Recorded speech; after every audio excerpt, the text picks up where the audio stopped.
사랑합니다. 지난 시간에는 과학에서의 힘이란 물체의 모양이나 운동 상태를 변하게 하는 원인이다. 그리고 힘은 화살표로 표현을 하고 힘을 나타내는 단위는 대문자 N으로 쓰고 뉴턴이라고 읽는다 라고 하는 것에 대해서 배웠습니다. 이번 시간에는 우리가 온몸으로 받고 있는 그 힘, 지구가 당기는 힘, 중력에 대해 배워보도록 하겠습니다. 교과서랑 노트 오케이? 그럼 고고! 이것은 무슨 소리일까요? 책이 바닥에 떨어지는 소리 들리셨나요? 우리가 들고 있는 모든 물체를 놓으면 물체는 아래로 떨어지게 됩니다. 우리는 잡고 있던 물체를 가만히 놓았을 뿐인데 왜 물체가 아랫방향으로 이동하면서 빠르기가 변할까요? 이렇게 운동 상태가 변한 것은 뭐가 작용했기 때문이라고요? 네, 힘이 작용하기 때문이었죠. 그럼 물체가 아래로 떨어지게 하는 이 힘은 특별히 뭐라고 하죠? 중력이라고 합니다. 중력이란 지구가 물체를 당기는 힘입니다. 지구가 물체를 당기는 힘, 중력. 중력은 첫 번째 그림에서와 같이 지구 중심 방향을 향해 이렇게 작용하고 있습니다. 그럼 두 번째 그림을 살펴볼게요. 왜 아이들은 지구에서 떨어지지 않고 붙어 있을 수 있을까요? 짜잔! 정답은 바로 지구 중심 방향으로 작용하는 힘, 중력 때문이죠. 그럼 그 중력을 한번 그려볼까요? 지금 여기에 서 있는 이 아이는 지구 중심 방향, 이 아이도 지구 중심 방향, 이 아이도 지구 중심 방향, 이렇게 지구 중심 방향, 이렇게 지구 중심 방향으로 잡아당겨지는 힘을 받고 있기 때문에 모든 인간이 지구 위에서 서 있을 수가 있게 되는 거죠. 그럼 중력의 크기는 어떻게 다를까요? 중력의 크기는 무거운 물체일수록 커요. 중력을 크게 받으면 지구가 잡아당기는 힘이 강해서 우리가 그 물체를 들어 올리기 힘들어요. 자, 여기 되게 큰 물체가 있다라고 합시다. 그러니까 철로 만들어져 있어요. 자, 이 물체는 지구 중심 방향으로 아주 큰 힘, 중력을 크게 받고 있어요. 그러면 이 물체를 우리가 들어 올리기 어렵다는 얘기예요. 다음, 중력을 작게 받는 물건이 있어요. 자, 여기 지우개가 놓여져 있는데요. 이 지우개는 지구 중심 방향, 즉 중력이 아주 작게 작용하고 있어요. 그렇다면 지구가 잡아당기는 힘이 약하기 때문에 우리가 물체를 쉽게 들어 올릴 수가 있겠죠. 주변 사물로 예를 들면 학교에 있는 책상은 중력이 크게 작용해서 무겁고 연필은 중력이 약하게 작용해서 가볍습니다. 물체가 무겁다, 가볍다 하는 것은 무게를 표현하는 방법이죠. 무게란 물체에 작용하는 중력의 크기를 나타낸 것이고 무게의 단위는 바로 중력과 연관되어 있기 때문에 힘의 단위인 뉴턴을 똑같이 사용하고 있습니다. 다음, 지구 중심에서 가까울수록 크다라고 하는 이런 표현이 있는데요. 지구 표면에 서 있는 인간이랑 이런 식으로 지구 표면에 이렇게 서 있는 인간이랑 지구 밖에 우주 공간에 있는 인간이랑을 비교해 봅시다. 그럼 지표에 서 있는 인간이 점프를 했어요. 자, 점프를 했어? 그럼 당연히 다시 땅으로 떨어지지만 우주에 있는 인간이 여기서 점프를 해도 중력에 의해서 잡아당겨지지 않는다는 얘기예요. 즉, 끌려서 땅으로 내려오지 않는다는 얘기예요. 그렇기 때문에 지구 중심에서 가까우면 가까울수록 더 큰 중력을 받고 있다라고 할 수 있습니다. 그럼 중력에 의해서 나타나는 현상은 무엇이 있을까요?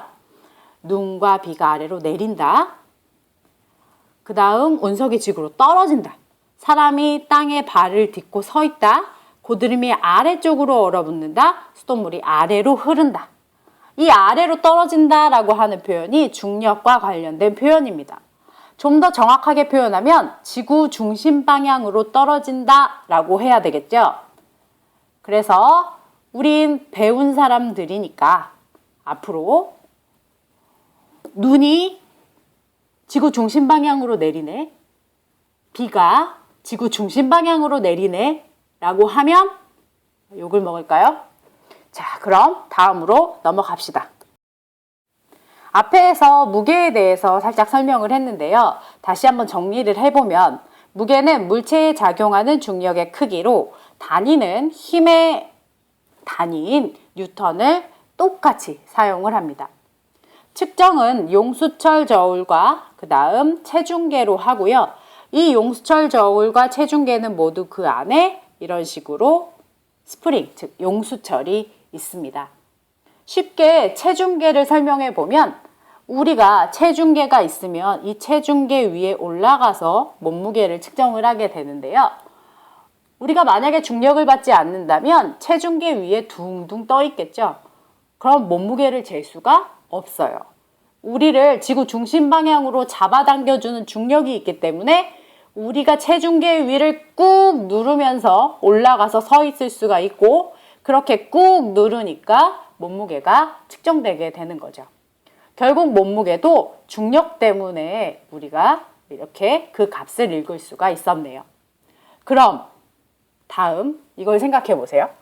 1층에서 몸무게를 잴 때와 100층에서 몸무게를 잴 때 몸무게가 같을까요? No. 지구 중심에서 가까울수록 중력이 크게 작용한다라고 했어요. 그러면 1층이 지구 중심에서 더 가깝기 때문에 1층에서 잰 몸무게가 더 많이 나와요. 앞으로 몸무게는 높은 곳에서 재는 걸로. 그 다음 무게는 측정 장소에 따라 중력값이 다르기 때문에 그 값이 변한다 라고 이렇게 정리해 놓을 수 있어요. 자, 이제 질량으로 가볼게요. 사실 지구에서는 중력이 작용하지 않는 곳이 없어요. 그래서 무게와 질량 값을 그냥 막 혼동해서 사용하고 있었어요. 네, 이제부터 여러분들이 구분해서 사용하시면 되겠습니다. 질량은 물체의 고유한 양이에요. 고유한 양. 여러분도 고유한 이름을 가지고 있어요. 그래서 이 이름 여러분들이 1반에 갔을 때 아니면 1학년 2반에 들어갔을 때 아니면 1학년 3반에 들어갔을 때 이동할 때마다 여러분들의 이름이 바뀌지 않죠? 똑같이 이렇게 고유한 양이라고 하는 것은 장소에 따라 그 값이 변하지 않아요. 따라서 질량도 측정 장소에 따라 그 값이 변하지 않습니다. 질량의 단위는 우리가 그동안 많이 들어왔던 아주 익숙한 바로 그램과 킬로그램을 사용을 합니다. 여기 킬로라고 하는 말이 있는데요. 이 킬로라고 하는 표현을 우리가 K라고 이렇게 쓰게 되는데 이 킬로라고 하는 접두어는 천을 의미합니다. 그래서 1kg은 1kg은 다시 1kg은 킬로가 붙었잖아요. 그래서 그걸 1000g으로 이렇게 1000g과 같다. 이렇게 표현을 할 수가 있습니다. 자, 그 다음 질량을 측정할 수 있는 기구는 양팔 저울과 밑접시 저울이에요. 자, 쌤이 상당히 그림을 잘 그리기 때문에 자, 한번 그림을 그려볼게요. 자, 양팔 저울은 이렇게 생겼어요. 자, 그림을 잘 그린다는 게 무슨 표현인지 자, 다시 한번 생각해 보시고요. 그다음에 윗접시 저울은 이렇게 생긴 거예요. 그래서 여기 이렇게 바늘이 있고요. 이렇게 뭔가 측정할 수 있는 게 있어요. 그래서 여기에 추를 이렇게 올려놓게 되는 거고요. 추 다른 색깔로 할래요. 자, 추 이렇게 올려놓게 되는 거고요. 자, 여기 추 이렇게 올려놓게 되고 여기에 이제 물체를 오른쪽에 물체를 올려놓게 되는 거죠. 그래서 한쪽에 기준이 되는 추를 올려놓고 다른 쪽에는 물체를 올려놔서 균형을 이렇게 이루도록 해주는 이런 기구로 측정을 하게 됩니다. 그 다음 그럼 무게와 질량 사이에 어떤 관계가 있느냐? 무게와 질량 사이에는 아주 밀접한 관계가 있어요. 바로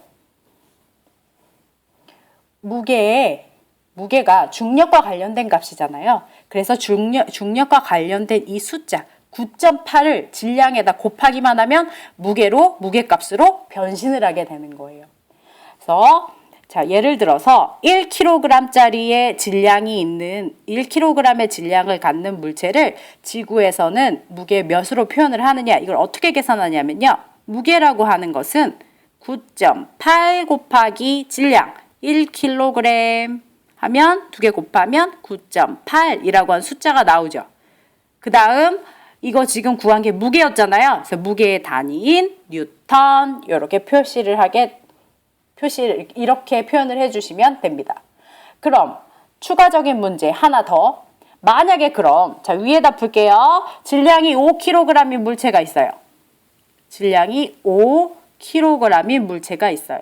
자 그럼 이 물체의 무게는 그럼 5kg에다 뭐 곱해야 된다고요? 9.8 곱해줘야 돼. 자 그럼 이거 몇 나와요? 바로 암산 가능하죠? 49 하고 무게의 단위인 뉴턴 이렇게 써주시면 돼요. 근데 여기서 여러분들이 주의해야 될 게 뭐냐 하면은요. 여기서 질량의 단위는 항상 무게를 계산할 때 질량의 단위를 뭘로 맞춰줘야 되냐면 무게인 뉴턴을 우리가 구하기 위해서는 질량의 단위는 반드시 킬로그램을 써줘야 됩니다. 그래서 요거 알고 넘어가겠습니다.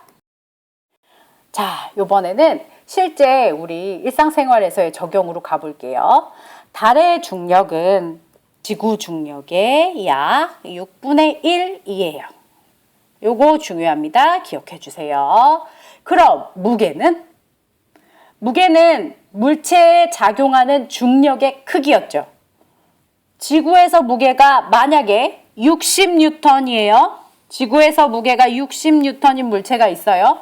그럼 중력이 6분의 1밖에 안 되는 달에 갔을 때는 당연히 무슨 일이 일어나죠? 네, 60N에다가 6분의 1을 곱하면 중력값이 6분의 1로 줄었기 때문에 그 무게값도 6분의 1로 준 10N이 됩니다. 반면 질량은 물체의 고유한 양이었어요. 장소에 따라 변하지 않는다. 기억나시죠? 그래서 지구에서 질량이 6kg이었다면 그렇다면 달에서도 6kg으로 동일해야 합니다. 오케이? 자, 한 가지 더 덧붙여요. 만약에 그럼 지구에서 몸무게가 600N이에요. 지구에서 몸무게가 600N인 쌤이 있어요. 그럼 이 쌤은 달에 가면 그 몸무게가 어떻게 될까요? 달에서는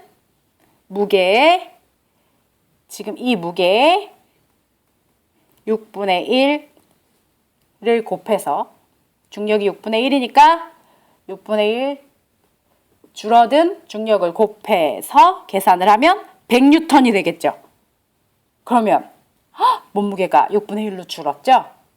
달에 가서 몸무게를 측정할 수 있다면 우리에게 다이어트는 필요가 없습니다. 자, 다음 이제 69쪽에 있는 스스로 확인하기를 교과서에 풀어보도록 하겠습니다. 지구의 중력은 자, 배운 사람은 무슨 방향으로 써야 된다고요? 지구 중심 방향으로 작용한다. 2번, 중력의 크기는 무게와 관련이 있었고요. 중력의 크기가 변해도 물체의 질량은 물체 고유한 양으로 변하지 않는다. 자, 다음. 그림과 같이 양팔 저울이 균형을 이루고 있습니다. 이 양팔 저울을 달에 가져가면 용수철 저울의 눈금이 어떻게 변할까? 자, 용수철 저울을 일단 여러분들 보여드리면 자, 이게 바로 용수철 저울이에요. 자, 용수철 저울은 뭐를 측정할 때 사용을 했냐면 바로 무게를 측정할 때 사용을 하는 게 용수철 저울이었어요. 그럼 달에 갖고 가면 그 무게가 지구의 무게의 6분의 1로 줄어든다 라는 내용 배웠죠. 그럼 지금 얘가 가지고 있는 지구에서의 무게가 1이었다면 지금 여기에서의 달로 가져갔을 때 무게는 6분의 1로 줄어들게 됩니다. 그럼 이쪽은요?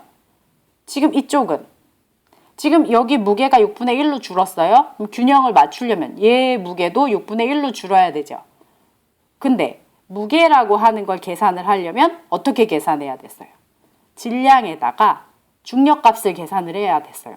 근데 그 중력값이 지구 중력값의 6분의 1이기 때문에 지금 지구에서 계산한 0.5kg인 이 물체의 중력값의 6분의 1로 여기서도 무게가 이 추의 무게도 6분의 1로 작아지겠죠. 그렇다면 무게가 둘 다 6분의 1로 작아져서 균형을 이루게 되겠습니다. 용수철 저울의 눈금은 무게를 측정함으로 달에서 6분의 1로 작아집니다.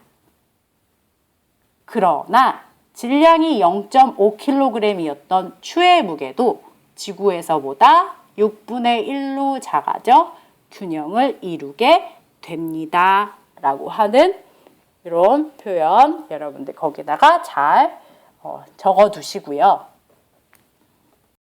지금까지 지구가 당기는 힘, 중력에 대해서 배웠습니다. 자, 모카가 알려주는 대로 댓글이랑 교과서 정리 잘 하시고요. 이제 여러분들 학교에서 과학 시간에 만나요. 이상 끝!